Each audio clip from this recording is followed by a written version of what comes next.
நெல்லை மாவட்டத்தில் கேரள கழிவுகள் கொட்டப்பட்ட விவகாரத்தை தொடர்ந்து அம்மாநிலத்திலிருந்து வந்துள்ள 25 பேர் கொண்ட குழுவினர் ஆய்வை தொடங்கியுள்ளனர். இதுகுறித்த கூடுதல் விவரங்களை தருகிறார் செய்தியாளர் நாகராஜன். வணக்கம். விவரங்கள் என்ன?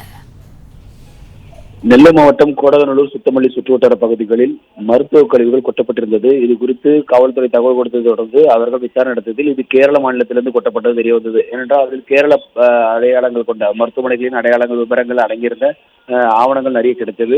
மருந்துகள், மாத்திரைகள் அனைத்துமே கேரளா சார்ந்தே இருந்ததால் அதன் அடிப்படையில் விசாரணை தொடங்கியது. தொடர்ந்து இந்த நிலையில் தேசிய பசுமை தீர்ப்பாயம் ஒரு பக்கம் இந்த கழிவுகள் கேரள கழிவுகள் என்று உறுதிப்படுத்தியதை தொடர்ந்து இது 3 நாட்களில் கேரள அரசு எடுத்து செல்ல வேண்டும் என்று அறிவித்தது. அதன் அடிப்படையில் இன்று 3வது நாள்.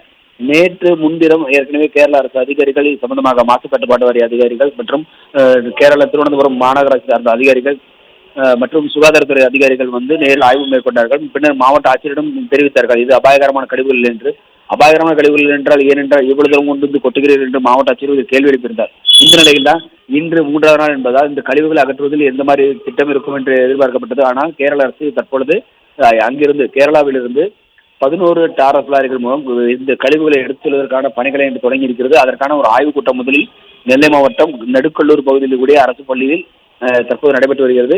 இந்த ஆய்வுக் கூட்டத்தை தொடர்ந்து எந்தெந்த பகுதிகளுக்கு பிரிந்து அந்த கழிவுகள் கொட்டப்பட்டுள்ள 4 இடங்களுக்கும் வாகனங்களை பிரித்து அனுப்பி அதிகாரிகளை அனுப்பி அங்கிருந்து கழிவுகளை அகற்றி பின்னர் அதனை லாரிகளில் ஏற்றி கொண்டு செல்வது குறித்து திட்டமிடப்பட்டு பின்னர் அங்கிருந்து அனைத்து கழிவுகளும் எடுத்துச் செல்லப்பட இருக்கிறது. இதுவரை வரலாற்று முதல் முறையாக இந்த சம்பவம் நடந்திருக்கிறது. ஏனென்றால் இதுக்கு முன்பாக நெல்லை மாவட்டத்தில் மற்றும் கன்னியாகுமரி மாவட்டங்கள், தென்காசி மாவட்டங்களில் அதிகப்படியான கேரள கழிவுகள் கொட்டப்பட்டதாக பல்வேறு புகார்கள் வந்திருக்கிறது. கைது நடவடிக்கை இருக்கிறது. ஆனால் பின்னர் அதில் பெரிய அளவில் பாதிப்புகள் ஏற்படுத்தாதவண்ணம் அடுத்தடுத்து மீண்டும் கழிவுகள் கொட்டும் பணி தொடரும். ஆனால் இந்த முறைதான் கேரள அரசு மீண்டும் கொட்டிய கழிவுகளை எடுத்துச் செல்லக்கூடிய ஒரு முதல் சூழ்நிலை இந்த முறைதான் ஏற்பட்டிருக்கிறது. எனவே இந்த விஷயத்தில் இனிமேல் இது தொடராது என்பதற்கு இது சாதகமாக இருக்கும் என்று நம்புகிறார்கள். இனிமேலும் தெரிய வரும். தற்போது இந்த கழிவுகளை அள்ளுவதற்கான பணிகள் தற்போது தொடங்க இருக்கிறது.